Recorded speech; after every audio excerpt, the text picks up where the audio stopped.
কুটিলা ঘরে ঘরেই পাওয়া যায়, তাই না? কুটিল মতি যার সেই তো কুটিলা। কুটিলার স্বভাব কি? কুটিল দেখবেন কারোর ভালো একদম সহ্য করতে পারবে না, কারোর যদি একটু ভালো দেখেছে, এই হচ্ছে কুটিলাদের স্বভাব, কারোর ভালো সহ্য হবে না। তা কি আর করা যাবে? এখন আমরা সবাই জানি কুটিলা জটিলা এরা কৃষ্ণবাদিনী, যারা ভগবানকে ভালোবাসেন, কিন্তু কথাটা কিন্তু সত্য নয়। তারা গোবিন্দকে খুব ভালোবাসে, মা বড় ভালোবাসে, এতটাই ভালোবাসে রাধারানীকে ঘরে বেঁধে রাখতো। আমরা সবাই জানি জটিলা কুটিলা রাধারানীকে ঘরে বেঁধে রাখতো। কেন রাখতো? শুনুন তাহলে আসল তত্ত্বটা। জটিলা কুটিলা জানে যে আমরা লক্ষ্মী প্রতিমার মতো পুত্রবধূ ঘরে পেয়েছি। যদি আমার বৌমাকে আমি যমুনায় জল আনতে পাঠাই, ওই যমুনায় গিয়ে যখনই গোবিন্দকে স্মরণ করবে, তখন ভগবান কৃষ্ণ চলে আসবেন প্রেমময়ী রাধার কাছে। আর রাধার কাছে যখনই আসবে, যমুনার ঘাটেই মধুর মিলন হবে। তাই জটিলা কুটিলার মনে বাসনা, যদি তাকে ঘরে বেঁধে রাখতে পারি, তাহলে যমুনার ঘাটে মিলনটা না হয়ে আমার ভাঙা কুঠিরে হবে। নিতাই গৌর হরি বল হরি। এবার যদি আপনারা বলেন যে ঘরে বেঁধে রাখতো, ঠিক আছে, এত কষ্ট কেন দিত? কষ্ট দিত কি না মা? নীল শাড়ি পরতে মানা, তাই না? নীল বলতে কালো বলতে যা আছে সব বাদ, পরা যাবে না। গগন পানে চাইতে মানা, আকাশ নীল সেদিকে তাকানো যাবে না। নয়নে কাজল পরিতে মানা, কৃষ্ণ নামের আদি অক্ষর ক পর্যন্ত বলিতে মানা। আহা, যমুনার ঘাটে যেতে মানা, সুন্দর করে বেনি বাঁধতে মানা। কত লাঞ্ছনা গঞ্জনা। কৃষ্ণ নামের প্রথম অক্ষর কি? আদি অক্ষর ক, এই ক পর্যন্ত বলতে মানা। এত লাঞ্ছনা গঞ্জনা কেন? কেন দিত?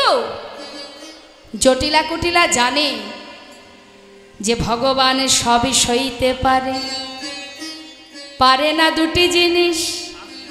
দুটো জিনিস কি কি?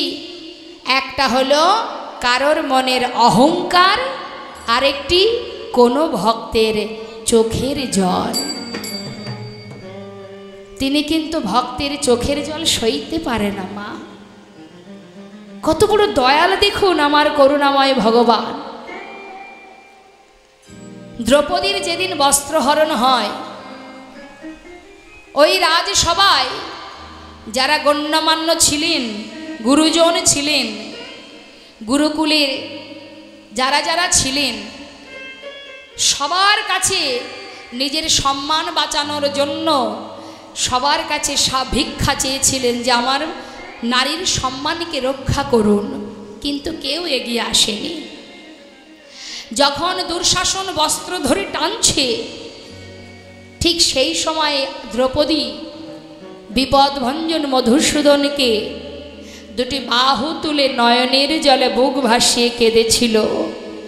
আর দুটি বাহু তুলে দেহটা, এই দেহ মন প্রাণ তার চরণে সঁপে দিয়ে, কোনো কিছু না ভেবে কারোর চিন্তা না করে নিজের সম্মান বাঁচানোর জন্য, ও মা, আজ যদি দ্রৌপদীর সম্মান না বাঁচত, তাহলে ইহজগতে নারী জাতির সম্মান থাকতো না।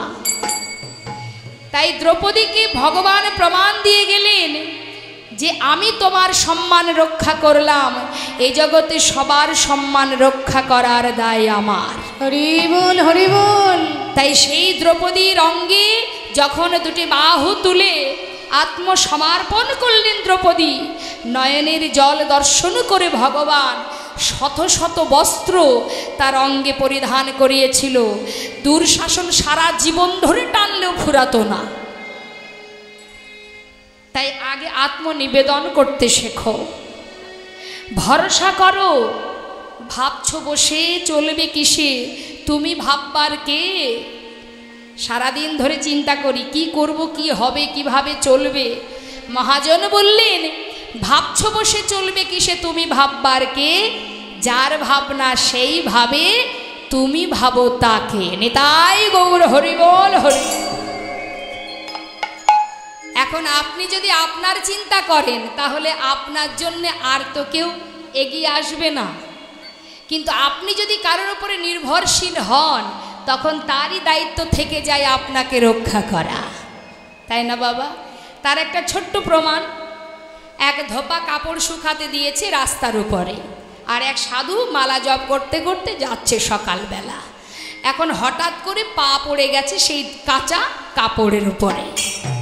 যেই না পড়েছে তখন সেই ধোপা রেগে গিয়ে চিৎকার করে তাকে যা মুখে আসছে তাই বলছে। আর সাধুর যা ধর্ম, বারবার হাত জোড় করে ক্ষমা চাইছে, বলছে আমি দেখতে পাইনি, আমাকে ক্ষমা করে দাও, ভুল হয়ে গেছে। কিন্তু কোনোভাবেই সে কোনো কথা শুনছে না। কেন পা দিলে? এই বলতে বলতে, কটু কথা বলতে বলতে রাগে সহ্য করতে না পেরে একটা লাঠি নিয়ে সাধুকে আঘাত করতে গেল। আঘাত করছে, যখন আঘাত করছে স্বয়ং লক্ষ্মী প্রভুকে বলছে, স্বামী দেখো দেখো প্রভু, তোমার ভক্তকে কিভাবে আঘাত করছে, আর তুমি চুপচাপ বসে আছো, তুমি রক্ষা করবে না? হ্যাঁ, চেয়ে দেখো একবার, সে বারবার আমার কথা বলছে, বারবার হাত জোড় করে ক্ষমা চাইছে, আমার ভক্ত, কিন্তু কিছুতেই তার ক্ষমা হচ্ছে না। বারবার করে ক্ষমা চাইছে, তারপরেও লাঠি দিয়ে প্রহার করছে। বেশ, আমার ভক্ত যখন ওকে কিছু বলছে না, আমার ভক্ত যখন আমার উপরে নিজেকে সঁপে দিয়েছে, তাহলে ওকে রক্ষা করার দায়িত্ব আমার। তাই গোবিন্দ ভগবান বিলম্ব না করে ছুটতে ছুটতে আসছে। যখন ছুটতে ছুটতে আসছে এমন সময় লক্ষ্মী বলছে, কোথায় যাচ্ছ? বলছে ভক্তকে রক্ষা করতে। বেশ, ছুটতে ছুটতে আসছে, কিছুটা পথ আর বাকি আছে, কাছাকাছি এসে গেছে। এমন সময় দেখছে কি ভগবান যে সেই যে সাধু, সেও একটা পথের মাঝখান থেকে লাঠি জোগাড় করেছে। কেন? তাকে মারবে বলে। এবার সাধু এত সময় ভগবানের উপরে নির্ভরশীল ছিল, এবার যখন সে নিজের দায়িত্ব নিজে নিয়ে নিজেকে রক্ষা করার জন্য লাঠি হাতে করে নিয়ে ধোপাকে মারতে গেছে, ভগবান আবার চলে গেলেন। নিতাই গৌর হরি। বলে কি ব্যাপার, তুমি চলে এলে, তোমার ভক্তকে রক্ষা করলে না? বলছে আমার তো আর প্রয়োজন নেই, তার আর আমার প্রয়োজন নেই। সে যখন নিজেকে নিজেই রক্ষা করছে তাহলে আমার আর কি বা দরকার। হরি বল হরি বল। তাই মাগো, আগে নির্ভরশীল হতে হবে, ভরসা করতে হবে। ভরসা না করলে হবে না গো। আজ দেখুন জটিলা কুটিলা জানে যে যত রাধারানীকে আঘাত দেব, সেই আঘাত সইতে না পেরে গোবিন্দ ছুটে আসবে রাধার কাছে। কেন না? গোবিন্দ তো চোখের জল সইতে পারে না, সে কিন্তু চোখের জল সইতে পারে না। কোনো জীব যদি মাত্র দুফোঁটা নয়নবাড়ি বরিশন করে।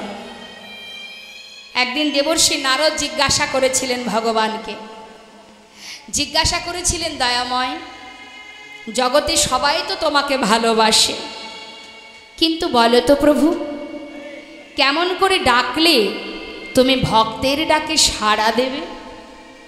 ভগবান বললেন, দেবর্ষি, আমার ভক্তরা যদি ভালোবেসে আমাকে একটা ফুল দিয়ে ডাকে, আমি তার ডাকে সাড়া দেব। করজোড়ে বললেন, প্রভু, সেই ভক্তের কাছে যদি ফুল না থাকে? ভগবান বললেন, কোনো দুঃখ নেই, কোনো ভক্ত যদি ভালোবেসে আমাকে একটা তুলসী পত্র দিয়ে ডাকে, আমি সাড়া দেব। প্রভু, যদি তার কাছে তুলসী পাতাটাও না থাকে? ভগবান বললেন, তাতেও দুঃখ নেই, কোনো ভক্ত যদি ভালোবেসে আমাকে এক গণ্ডুষ গঙ্গা জল দিয়ে ডাকে, আমি সাড়া দেব। দেবর্ষি নারদ বললেন, প্রভু, যদি গঙ্গার জলও না থাকে? হরিবল হরিবল। ভগবান বললেন, তাতে আর দুঃখ কেন? আমি তো আমার প্রত্যেকটি সন্তানকে দুটি করে নয়ন দিয়েছি। এই জাগতিক জগতের কিছু থাকুক বা না থাকুক, আমি একটা নয়নে দিয়েছি গঙ্গা, একটা নয়নে দিয়েছি যমুনা। আমার ভক্তরা যদি ভালোবেসে আমাকে দুফোঁটা নয়ন বাড়ি বরিশন করে আমাকে ডাকতে পারে, যদি দুফোঁটা নয়ন বাড়ি বরিশন করে বলতে পারে, দয়াময় তুমি ছাড়া এ জগতে আমার আর কেউ নাই, সংসারের জন্য তারা সারা জীবন কাঁদে, কিন্তু আমার জন্য যদি দুফোঁটা নয়ন বাড়ি বরিশন করতে পারে, জানো নারদ, আমি সেই ভক্ত চরণে যুগে যুগে দাস হয়ে পড়ে থাকি। ভক্তের চরণ ধুলি আমি মাথায় মাখি, ভক্তের চরণ ধুলি তাই গৌর হরিব আমি মাথায় মাখি,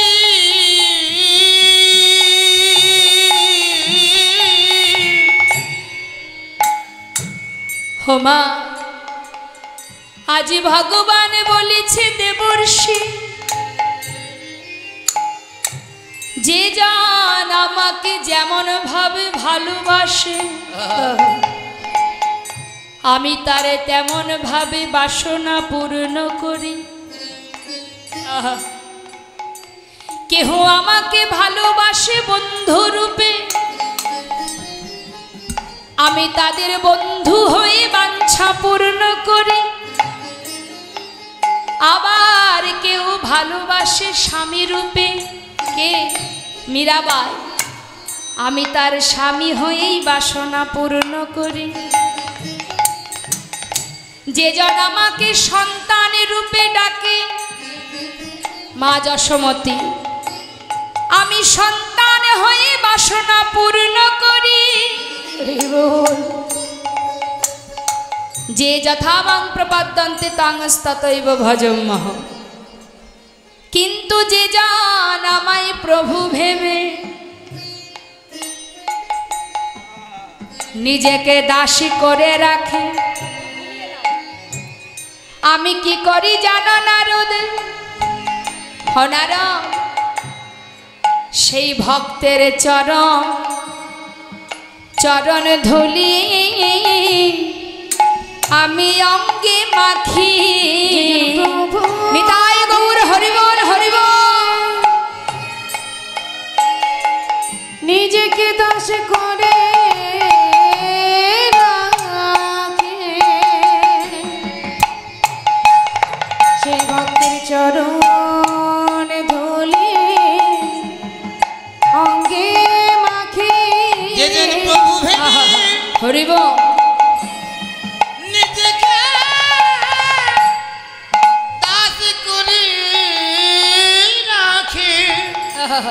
সেই ভক্তে চরণ ধুলি অঙ্গে মাখি। ভক্তের চরণে তলে যায় গড়াগড়ি, ভক্তের চরণ ধুলি অঙ্গে মাখি। ভক্ত মাঝে যায় গড়াগড়ি, চরণ ধুলি অঙ্গে মাখি। ভক্তের মাঝে যায় গড়াগড়ি, চরণ ধুলি অঙ্গে মাখি। ভক্তের চরণ ধুলি অঙ্গে মাখি। তাই আজ জটিলা কুটিলা মনে মনে ভাবছি, যখনই গোবিন্দ রাধার কাছে ছুটে আসবে তার চোখের জল সহ্য করতে না পেরে, আর আমরা তখন কি করব? ঘরে বসে যুগল দর্শন পাব। আমরা ঘরে বসে যুগল হরিব দর্শন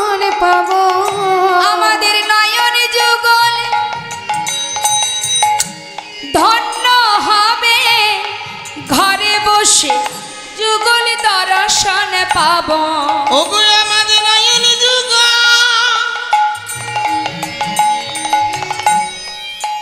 ধন্য হবে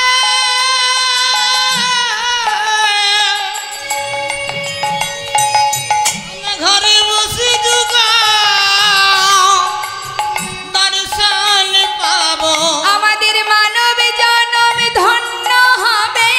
ঘরে বসে যুগল দর্শন পাবো। মানব জনম ধন্য হবে বাঁধির নামে ঘুচে যাবে। মানব জনম ধন্য আমাদের বাঁধির নামে ঘুচে যাবে। আমরা ঘরে ঘরে বসে যুগল দর্শন পাবো।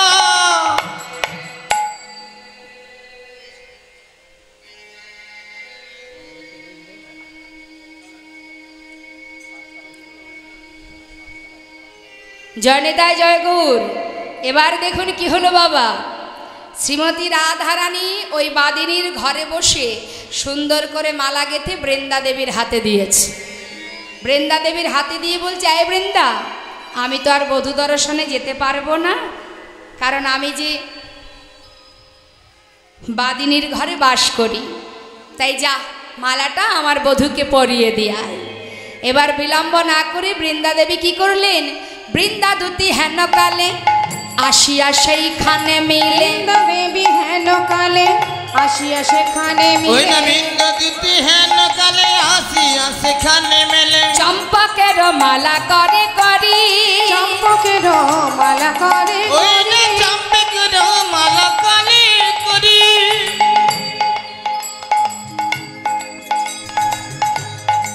এখন চাপা ফুলের মালা একখানা গেঁথেছে। গেঁথে বৃন্দাদুতির হাতে যেই দিয়েছে মা, মালাটা নিয়ে বৃন্দাদুতি এসেছে। বনে এসে দেখছে কি দুইজন বসে আছে, কানাই আর সুবল সখা, মরম সখা সুবল। চিন্তা করছে, তাই তো রাধার গাথা মালা, এমন অনুরাগ দিয়ে মালাটা গেঁথেছে, এটা এখন আমি কাকে বাদ দিয়ে কাকে পরাবো। একদিকে আছে ভক্ত আর একদিকে আছে ভগবান, ভক্তকে পরাবো না ভগবানকে পরাবো। চিন্তা করছি ভগবানকে যদি পরাই, ভগবান কি করবে? কারণ ভগবান বলেন, আমা হতে আমার নাম বড়, নাম হতে আমার ভক্ত বড়। দেখা গেল কি গলায় যেই পরাবো মালা, সেটা খুলে তার ভক্তের গলায় পরিয়ে দেবে। আর ভক্তের গলায় যদি পরিয়ে দেয়, তাহলে রাধা অনুরাগ হবে না, তাই তো? রাধা উদ্দীপন হবে না। তাহলে কি করা যায়? তাড়াতাড়ি করে কি করলেন মা? চিন্তা করছেন, ভগবানকে পরালে ভগবান খুলে ভক্তের গলায় পরাবে, আর ভক্তকে যদি পরায়, ভক্ত তো নিজে পরবে না, সে নিশ্চয়ই ভগবানের গলায় পরাবে। তাই কি করেছে, বুদ্ধি করে সুবলকে ইশারা করে ডাকছে। সুবল সখা যেই না কাছে এসেছে, কি করলেন, সুবলের সমর্পিল দেহ কৃষ্ণ গলে দিল। নিতাই গৌর হরি বল। কৃষ্ণ গলে ওই না সুবলের সমর্পিল দেহ কৃষ্ণ গলে দিল। সুবল তাড়াতাড়ি করে মালাটা নিয়ে বলছে, বা বাবা বাবা বাবা, এ তো যেমন তেমন মালা নয়, রাধার গাথা মালা। আর যেমন মালা ঠিক তেমন গলা একজনেরই আছে, সে হলো আমাদের কানাই। তাই কি করলেন, যেই না মালাটা কানাইয়ের গলায় পরিয়েছে, উদ্দীপনা রাধার মাধুরী। হরি বল হরি বল। ওই না উদ্দীপন রাধার মাধুরী। উদ্দীপন রাধার মাধুরী। কাজ তো ভালো করিস নাই ভাই, তো ভালো করিস না নানা ভাই, কাজ তো ভালো করিস না ভাই। কাজ তো ভালো করিস না ভাই। চাপা ফুলের মালা পরিয়ে কাজ তো ভালো করিস নাই ভাই। ফুলের মালা পরিয়ে কাজ তো ভালো করিস না ভাই। উদ্দীপন রাধার মাধুরী। উদ্দীপন রাধার মাধুরী। কি করলেন মা, যেই না গলায় পরিয়ে দিয়েছে, রাধারানীর অঙ্গগন্ধ পেয়ে আমার গোবিন্দ সঙ্গে সঙ্গে সুবলের হাতটা ধরে, সুবলের করে ধরি মূর্ছিত নন্দরানী। আহা, মূর্ছিত হলো নন্দর আমার প্রাণ গোবিন্দ। মহাজন বললেন, দেখো মূর্ছিত হইয়া পড়ে চিয়ায়ন দাস গোবিন্দ। যেই না গলায় পরিয়েছে সঙ্গে সঙ্গে সুবলের কোলে মূর্ছা গেছেন আমার গোবিন্দ। আর যেই না কোলে মূর্ছা গেছে সুবল তো হা হয়ে গেছে, সর্বনাশ। রাধার গাথা মালা পরালাম, চাপা ফুলের মালা দেখে বড্ড ভালো লাগলো, ভাবলাম কানার গলায় ভালো মানাবে, তোকে পরালাম। আর তোকে যেই না পরালাম তুই সঙ্গে সঙ্গে এমনভাবে মূর্ছা গেলি কেন ভাই? কি হলো তোর? এত সুন্দর মালাটা তোকে পরালাম আর তুই এইভাবে অচৈতন্য হয়ে পড়লি।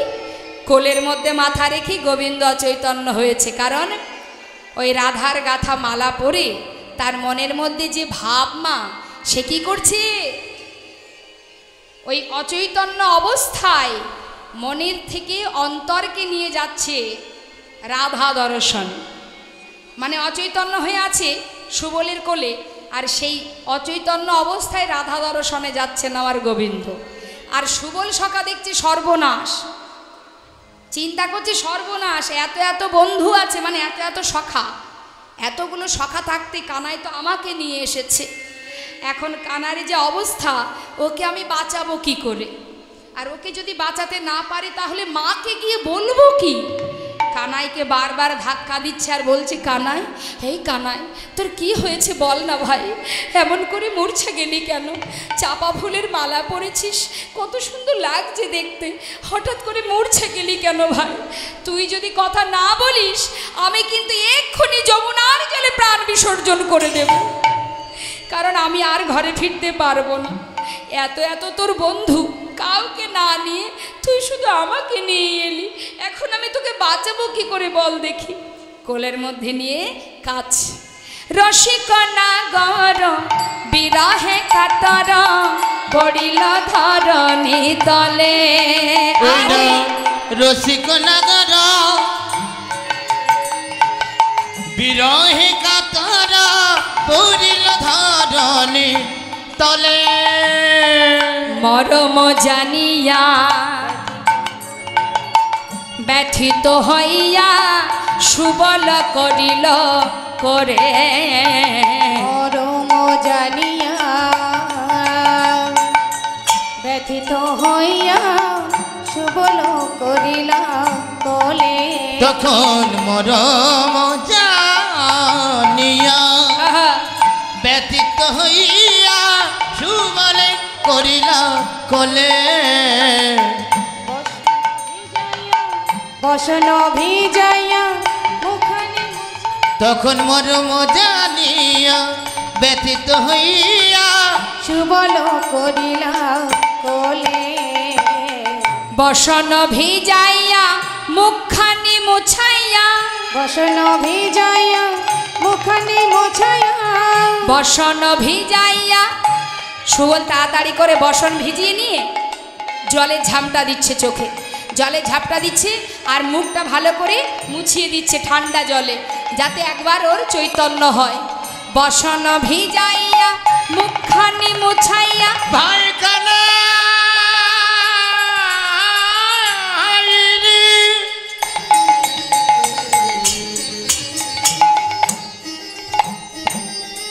ওরে মরমিয়া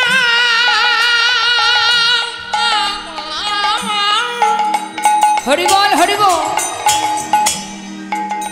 ওরে ভাই কানাই রে একবারে কথা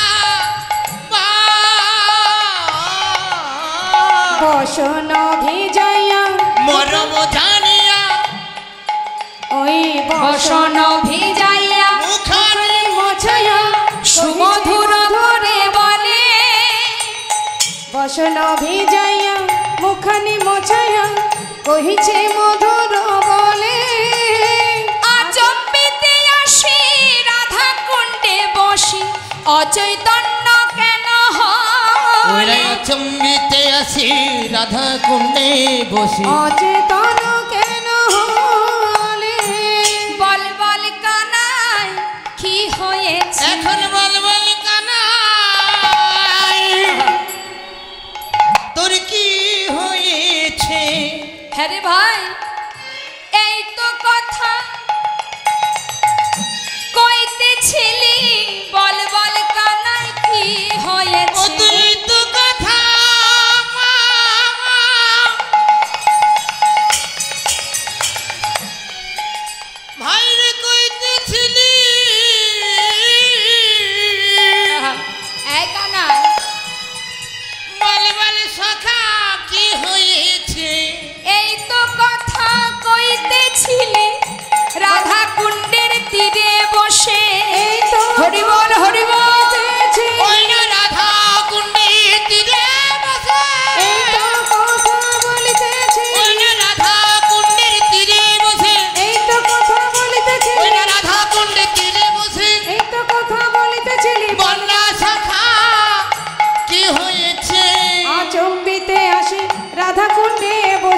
অচেতন কেন হলে?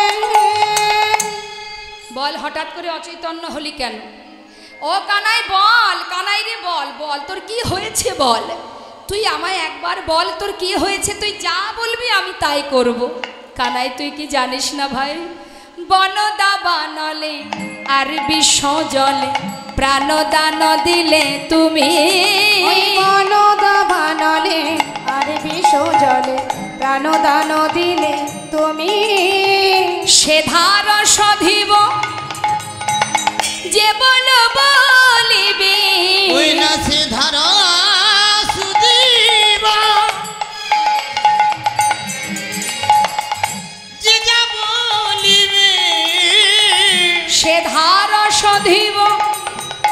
হ্যাঁ রে, তুই তো আমাদের একবার নয় এই বনে কতবার প্রাণে বাঁচিয়েছিস। আজকে তোর যে অবস্থা, তোকে কথা দিচ্ছি তোর জন্য আমরা তাই করব। বল তোর কি হয়েছে? ওরে সে ধার সধিব যে বল বলিবি, ওই না সে তাহাই করিব আমি। ওই না তাহার করিব আমি। তাহাই করিব আমি। যাহাই বলবি তাহাই করব। যাহাই বলবি তাহাই ও করব। তুই যাহাই বলবি তাহাই করিব। বল বল কানাই কি হয়েছে, যাহাই বলবি তাহাই করব। বল বল কানাই কি হয়েছে? ওরে তুই তো আমার মরম সখা। বল কানাই বিদায় কি গৌর হরিব। হয়েছে? ওই না তুই তো আমার মরমে শাখা। বল কানাই কি হয়েছে? ওরে তুই তো আমার মরমে শাখা। বল বল কানাই কি হয়েছে? যাহাই বলবি তাহাই করব। গোবিন্দ তো এত সময় অচৈতন্য ছিল মা রাধার কোলে। যেই না সুবল বলেছে তুই যা বলবি তাই করব। যদি বলিস জমের দক্ষিণ দূরে যেতে যাব, বৃন্দাবনের যে প্রান্তে যেতে বলবি সেই প্রান্তে যাব। তুই শুধু একবার বল ভাই তোর হয়েছেটা কি, একবার খুলে বল। আজ আমি কথা দিলাম তুই যা বলবি আমি তোকে তাই করে দেখাবো। গোবিন্দ চিন্তা করছে সুবল যখন করবে বলেছে তাহলে এবার আমি উঠে বসি। তাড়াতাড়ি করে, এত সময় তো অচৈতন্য ছিল বাবা, এবার চৈতন্য পেয়েছে। চৈতন্য পেয়ে বলছে সুবল এই ভাই যা বলবো তাই করবি? হ্যাঁ এই তো এবার ঠিক আছে, এইভাবে আমার সাথে কথা বল ভাই। তুই অচৈতন্য হলে আমার যে বড্ড ভয় করে, কেন জানিস আর তো কেউ নেই, আমি একা আছি, কিছু যদি হয়ে যায়। বল তুই না আমার মরম সখা, তুই তো আমাকেও, আমিও তো তোর মরম সখা, তাহলে মরম সখার কাছে খুলে বলতে সমস্যা কোথায়? বল বল কি হয়েছে বল। গোবিন্দ বলছি ঠিক আছে তাহলে শোন, আমি যেটা বলবো সেটা করবি, কিন্তু নিশ্চয়ই আমার যে রাধা দর্শনের বাসনা জেগেছে। এই ব্যাপার, রাধা দর্শনের বাসনা, কিন্তু ঠিক আছে চিন্তা করিস না। ও কানাই, রাধাকে দেখতে চাস? তাহলে বল তো দেখি। বল ভাই কানাই বনের মাঝে তোর রাধা কোথায় আছে? বল ভাই মনের মাঝে তোর রাধা কোথায় আছে? গাছের ফল নয়তো কানাই হাত বাড়ায়ে পেড়ে দেব। গাছের ফল নয়তো কানাই হাত বাড়ালে পেড়ে দেব। মাটি নয় যে গড়ে দেব, ওই না মাটি নয় গড়ে দেব। পুতুল নয় কিনে দেব, মাটি নয় যে গড়ে দেব। পুতুল নয় গড়ে দেব, মাটি নয় কিনে দেব। গাছের ফল নয়তো কানাই হাত বাড়ায়ে পেড়ে দেব। ওই না গাছের ফল নয় রে কানাই হাত বাড়ায়ে পেড়ে দেব। এই যে কোথায় আছে বল, বল কোথায় আছে বলে দে, তুই বলে দে আমি এনে দেব। বলছি শুনবি তাহলে?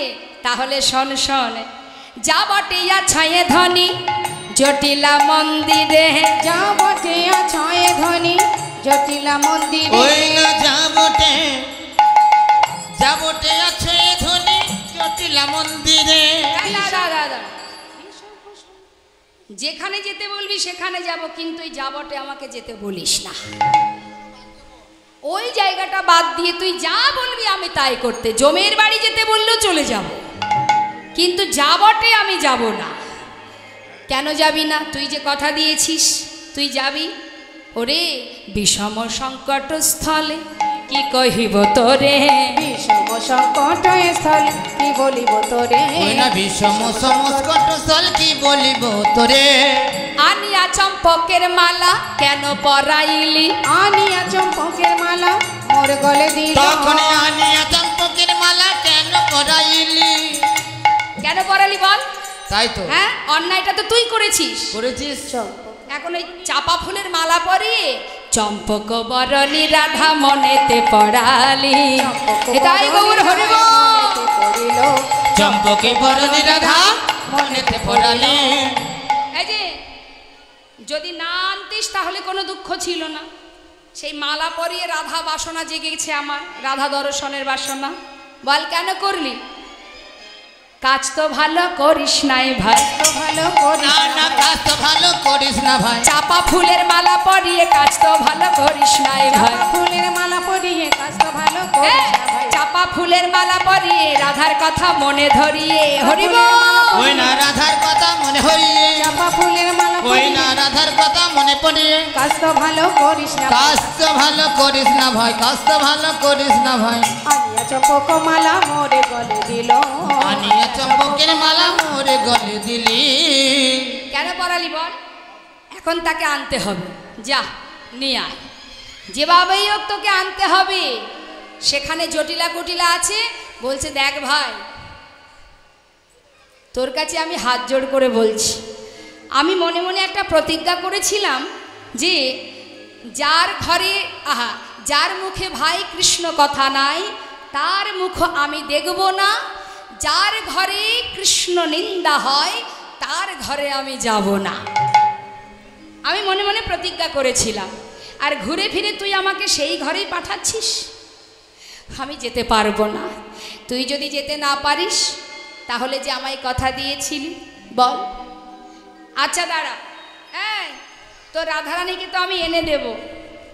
এমন কঠিন স্থান, কঠিন জায়গা, এমন সংকট জায়গা, সেখান থেকে তাকে আনা কিন্তু যেমন তেমন ব্যাপার নয় ভাই। তা আমি যে এনে দেব, তাহলে তুই আমাকে কি দিবি? কি দিবি বল? বলছি যদি তুই এনে দিতে পারিস। হ্যাঁ রে শাখা, আমার বলতে তো কিছুই নেই, তোকে তো আমি আমার অন্তরের কথা সবই বলি। আমার দেহ তোর দেহ তো একই দেহ।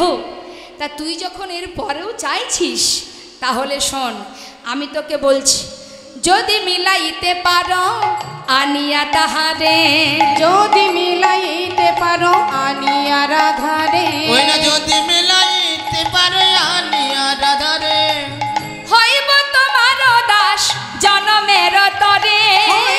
হরিবল হরিবল জনমের তরে, ওই না হইব তোমার দাস এ জন্মের তরে। এই দাঁড়া, আমার দাস হবি? হ্যাঁ, তুই তো একজনের দাস হয়ে পড়ে আছিস। তাহলেও তোর দাস হবে। কি করে হবি? সেখানে তো দাসত্ব বৃত্তির চাকরি করছিস। রাধা চরণ মাথায় নিয়ে বলেছিলি আমি রাধা দাস, রাধা দাস। মনে আছে সেদিনের কথা? যেদিন রাধা মান করে বসেছিল, তার দুটো চরণ মাথায় দিয়ে বলেছিলি দেহি পদপল্লব মদারম, দেহি পদপল্লব মদারম। চরণ দুটো নিজের মাথায় নিয়ে বলেছিলি আমি তোমার চরণের দাস, এ জন্মে নয় জন্মে জন্মে। তাহলে যার চরণে দাসত্ব বৃত্তির চাকরি করছিস, ওই চাকরিটা না ছাড়লে তুই আমার দাস হবি কি করে? শোন, এক কাজ কর, তোকে আর দাস হতে হবে না, তুই জনম জনম আমার বন্ধু হয়ে থাক। নিতাই গৌর হরি বল। তাই হবে, তাই হবে। ঠিক আছে, তাহলে কানাই একটা কথা, বিপদে পড়লে কিন্তু রক্ষা করিস ভাই। বলা তো যায় না, যদি কোনো বিপদে পড়ি। ঠিক আছে, এবার গোবিন্দের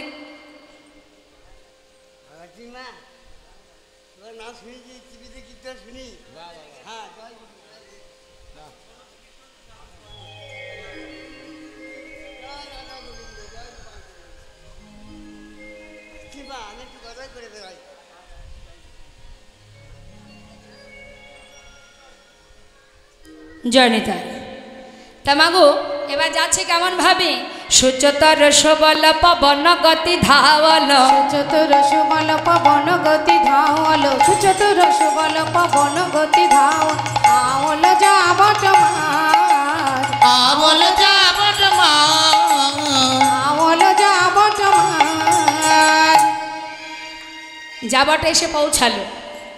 এবার এই যার জন্যে করি ভয়, মানে যার ভয় করে, মানে একটা কথা আছে না মা, যে যেখানে বাঘের ভয় সেখানে সন্ধে। এখন তার ভয় জটিলা কুটিলাকে, আর যেই না যাবটে ঢুকেছে পড়বি না পড়বি একেবারে সেই জটিলার সামনে। জটিলা নিকটে হওয়ালয় উপনীত, নিকটে হওয়াল ওই না জটিলার নিকটে হও কেন উপনীত। যেই না জটিলাকে দেখেছে কি হয়েছে, মুখটা শুকিয়ে গেছে, একেবারে ভয়ে দূর দূর দূর দূর করছে। মলিন বদন দ্বিজরা, মলিন বদন দ্বিজরা, ওই না মলিন বদন দ্বিজরা। চিন্তায় পড়েছে, হায় হায় হায়, যার জন্য আসতে চাইছিলাম না সেই বুড়িটাই আমার সামনে, এখন আমি কি করে ভিতরে ঢুকবো, যাব কি করে? এখন জটিলা তোমা একেবারে দরজার গোড়ায় বসে আছে পাহারাদারের মতো, চোখে দেখে না কিন্তু কানে সব শুনতে পায়। এখন সুবল ছুটতে ছুটতে যাচ্ছে, তো যেই না সামনে গিয়ে পড়েছে দেখছে সর্বনাশ। কানাই রে, কি সর্বনাশ, এখন উপায় কি? আরে যার ভয় করছিলাম সেই তো সামনে, এখন আমি কি করব? চিন্তা করছি এক কাজ করি। ওমা, ওই যে আপনারা ওই এক ধরনের খেলা করেছেন, লুকোচুরি খেলা, ছোটবেলায় খেলেছিলেন? পলাপলি খেলা, মানে লুকিয়ে যেতে হবে, আবার একজন খুঁজবে আপনাকে। হ্যাঁ, এখন ওই লুকোচুরি খেলার কথা মনে পড়ে গেছে।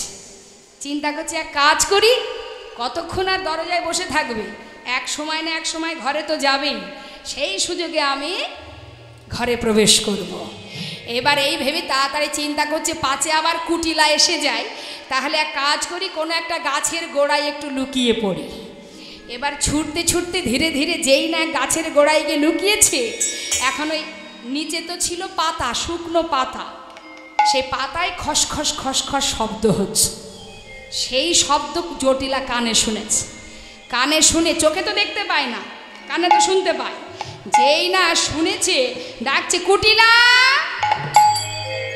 বলি এই কুটিলে, কি হলো ভর দুপুরে আবার ডাকছো কেন? এই দেখ তো কে এলো। বলছি এখন আবার অসময়ে কে আসবে? তাড়াতাড়ি করে কুটিলা বাইরে এসে দেখছি গাছের আড়ালে কে যেন লুকিয়ে আছে। এই কে রে, বেরিয়ে আয়, গাছের আড়ালে কে, বেরিয়ে আয়। সুবল চিন্তা করছি সর্বনাশ, একের আমি রক্ষে নেই, তাতে আবার সুগ্রীব দোষ, কোন বিপদে পড়েছি। হ্যাঁ, কি করা যায়? হরে ও কানাই ঠক ঠক করে কাঁদছে। কানাই রে, তুই এবার বাঁচা ভাই, জীবনে যদি জ্ঞান থাকে আর আসবো না, এবারের মতো তুই আমার বাঁচা। কানাই, ও কানাই, আমি এখন কি বলবো? আর কুটিলা বলছে, কি রে, বেরিয়ে আয়, কে আছে, বেরিয়ে আয়। ডাকতে ডাকতে একেবারে কাছে গিয়ে যেই না দাঁড়িয়েছে, দেখছে কে, সুবল। জটিলাকে ডেকে বলছে, আয় মা। আরে এ তো আমাদের ওই বোর ভাই সুবল। এই বেরিয়ে আয়, বেরিয়ে আয় বলছি, বেরিয়ে আয়। যেই না বেরিয়ে এসেছে ভয়ে ঠক ঠক করে তো কাঁপছে। কি ব্যাপার, চোর এই বাড়িতে কেন? এ বাড়িতে চোর কেন? চোর বলছে কেন? বলছে চোর বলবো না, চোরের সঙ্গ করলে তো চোরই হয়। আরে তোরা তো সঙ্গ করিস ওই বৃন্দাবনের ওই কেলে ছোড়া চোর, ওই চোরের সঙ্গ করলে সে তো চোরই হবে। যেই চুরি করুক, সঙ্গ যে করবে তাকেও বদনাম মাখতে হবে। এখন বলছি চোরের বন্ধু চোর হবে না তা কি হবে? এই কেন এসেছিস এখানে, কেন এসেছিস? সুবল বলছে কানাই বলে দে ভাই, আমি কি বলবো, আমার মাথায় কিছু নেই, বলে দে কানাই আমি এখন কি বলবো। গোবিন্দ চিন্তা করছে ভক্ত বিপদে পড়লে রক্ষা করার কাজ তো আমার, কারণ সে তো আমার জন্যে গিয়েছে, তাকে রক্ষা না করে আমি কি করব। তাই গোবিন্দ সুবলের অন্তরে প্রবেশ করে তাকে বলে দিচ্ছে বল বল তোর পিপাসা লেগা, তুই বল যে তোর বাছুর হারিয়ে গেছে, বল বাছুর হারিয়ে গেছে, এই কথা বলে দে। এবার যেই জটিলা কুটিলা বলছে এই বল কেন এসেছিস এখানে বল, সঙ্গে সঙ্গে সুবল বলছে এই যে অকুটিলা কি আর বলবো, ও গো মা কি কহব দুঃখ পরশে,